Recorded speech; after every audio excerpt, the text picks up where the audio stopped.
Peter wants me to ask you about Andrew Tate. What do you think about that situation? I think that Andrew Tate, most of what he said, I agree with fully. I mean, it's stuff that, bread and butter for you and guys like you and me, right? I thought that I saw some video of his, some short little clip video that said that he said that the way they come at you is that first they cancel you, then they arrest you, and then they outright do away with you. Okay, and he was absolutely right. And so once they canceled him across social media, I respectfully, I don't have any beef with the guy at all, but I think that he should have prepared better and not been in a place like Romania. I think that frankly he should have gone to the Far East, to one of the Asian countries, where he would have been able to continue and really be secure that the Americans aren't going to reach out and grab him as they did. Because as I understand the case at this point, he's being charged with human trafficking, but there are no victims. And they haven't charged him with anything yet, apparently. Okay. But the suspicion that he was trafficking girls for sex or God knows what, well, there are no credible witnesses. And a lot of the women who were associated with him say, no, we could leave whenever we want to. We had our passports in hand. I mean, no problem. We were there of our own volition. And, these women have the incentive now to say, oh, yes, Andrew Tate was an evil guy. So the fact that they're saying, no, he didn't do anything, nor did his brother do anything, it leads me to conclude that it's all just bullshit. The fact that they haven't charged him with anything is more proof that it's bullshit. I personally don't think that he's going to be released anytime soon. I mean, like Julian Assange. Julian Assange committed no crime in the United States. He is not an American citizen. And yet he's going to be extradited to the United States and probably be thrown into some concrete shithole for the rest of his life. The Americans do this. Once you're in their sights, that's what the Americans do. And they obviously have a hard-on for Andrew Tate. Why? I mean, what did he do? He didn't even release secrets like Julian Assange did. He just said a lot of things that most people would find perfectly reasonable. And the sliver that is controversial, it's just on social issues. He's just a fucking guy talking, okay? I mean, he's not creating a political movement or advocating violence or anything of the sort, right? He's just, frankly, he's a loudmouth like you and me, okay? What crime did he possibly commit? No, it's just they wanted to fuck him over. And I think that it's almost like there's the criticism the criticism. It's almost like there's a level of loudmouth that you can aspire to, and then once you go beyond that line in the sand, then you're flying too close to the sun. And I think that's what he did. He just and he also what was a term that was used a lot? Self snitching.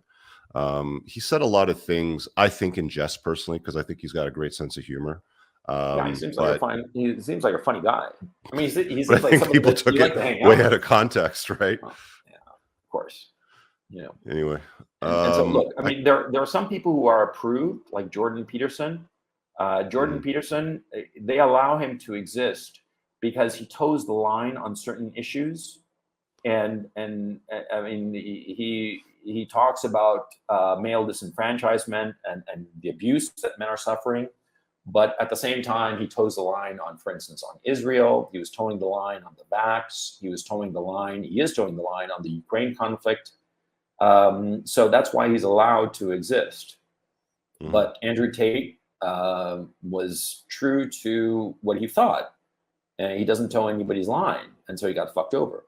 Okay. And I agree with you. There's a range where when you're very low, they can cancel you out very easily. When you're in that middle range, that I would argue that both you and I are at, they basically let us say whatever we want to. But if you get too high, too big, that's when they really go for you. And that's what happened to Andrew Tate. And in fact, I think part of the reason they went after Andrew Tate was to make him an example, a lesson for people like you and I to shut the fuck up or just tone it down. I think that was a big part of the motivation. Do you think that Jordan Peterson offers remedies to chaos in the world right now? No. He's very good at giving a diagnosis, of what is happening, but he doesn't look at the root cause, because I think that he fundamentally knows the root causes, but he doesn't dare speak them, because of course it would offend people in power. It would identify people in power. That's the problem. Yeah, he did a he's all tied up with the Daily Wire crowd right now, and I got notice. By the way, that there's something else too that I have to mention about Jordan Peterson. He seems emotionally unstable. I mean, he seems very emotionally unstable. He doesn't seem like a guy who can really handle shit. Okay. I remember a year or two ago, he was doing some interview. He started like crying and shit. Like, what the fuck is the matter with you? He does it quite often. Yeah, like I'll cry if like a child or a dog dies, Yeah, sure. But like over my fucking feelings, fuck off, man. I'm sorry. That was just pussy to me.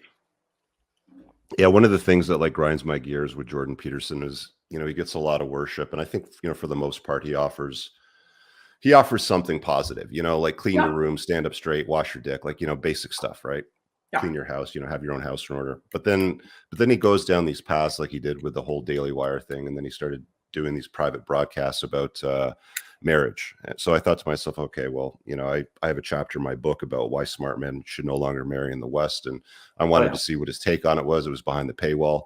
I did a cast on my Unplugged Alpha podcast channel, so if you guys want to watch it, you can go find that. But basically, the long and short of it was don't be a pussy, man up. You have a biblical obligation to get married and have children. Don't worry about, the risks. Just be a man and negotiate your way through your marriage, sort of thing. And it's like, that is just shit advice. And I said so, and I broke it down, in detail, as why. So I think he marches too many guys in the slaughterhouse. And I think the other thing that bugs me about him too is, he's always about, get your house in order. Mm-hmm. And, here you have his daughter. It's good advice. It's good advice. It's good advice, but I mean, like, here you have him suffering with some sort of addiction. And again, this was years ago I can't remember what it was, but he had to go to Russia, and his daughter's husband at the time brought him there, and they all traveled together, apparently with a kid. And then she took off for several days to go visit Andrew Tate in Romania while she's still married, left the kid behind while her father's in treatment. Fucking slut. To talk business. Yeah, sure. You guys read between the lines, and I really want to talk business with like lots of online hotties. I'll give them my business card and a few other things, I suppose. No, the woman is a slut and manipulated her father. I mean, the guy simps for his own daughter. That's creepy, But look, I mean, how can I put it? I respect him because he's extremely successful with his book and the way he's of course, earned a great deal of money off of his videos. I mean, good on him. I don't have a problem with that, right? I respect his position of being virulently against compelled speech. I fully agree with that. I shouldn't be forced to call people as I see fit, but the other stuff, he lost his marbles, I think, when he got that high. He didn't know how to handle it, And so, I mean, I'm sort of like, of two minds. I see a lot of benefits to the guy, but at the same time, like you said, telling guys to march into the slaughterhouse. I mean, one of my most popular videos was the video I did where I said, never date a single mother, because there's no upside to you. You're going to be expending resources on some other man's kid. And the woman is just really latching onto you because you're a life raft to her, right? Financially, at least, and perhaps emotionally.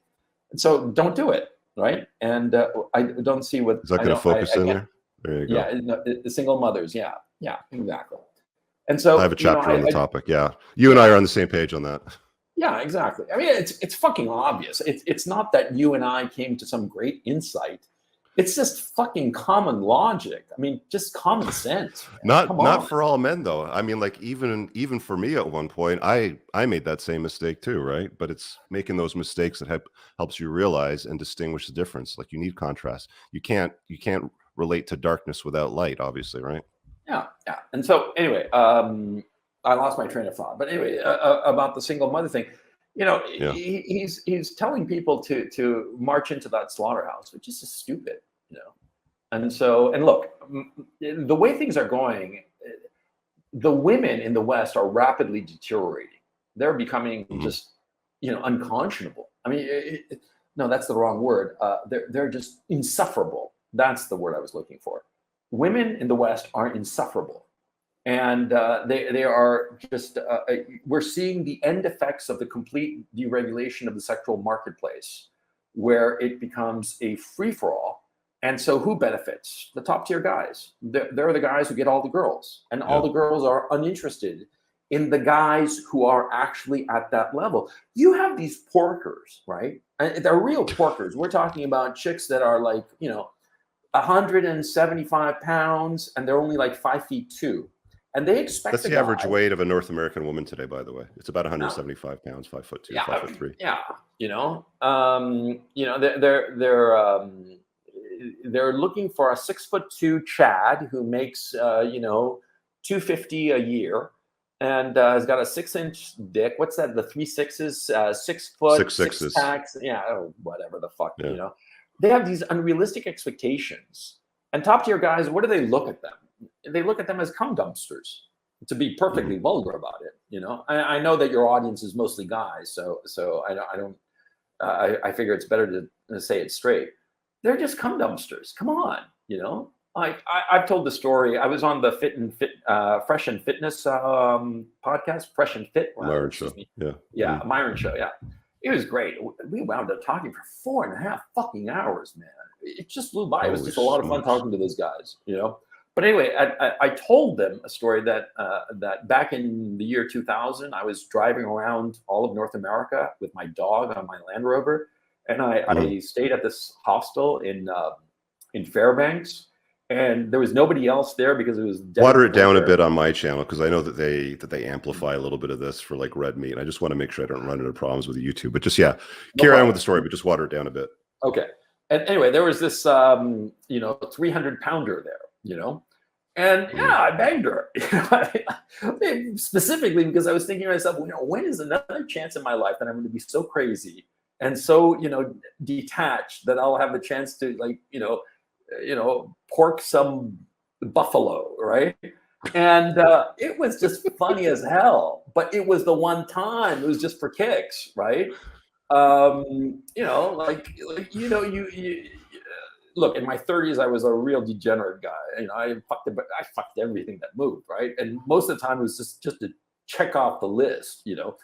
Asians, Japanese, Koreans, Vietnamese, European chicks, Mexican chicks, everything, whatever, But and one of them was a porker. I also did a woman who was like 22 years older than me. It's just that age. Dear God. But the point, you must have had a long list to go through to accomplish all of that. I really hope you guys enjoyed that clip. If you want to watch the full-length podcast, you can find that over here, that clip's from. If you're newer to the channel, make sure you hit subscribe over here, and pin down below in the top comment, you'll find a bunch of useful links to my website, my supplement line, books, and a bunch of other stuff. Have an amazing day. Peace out.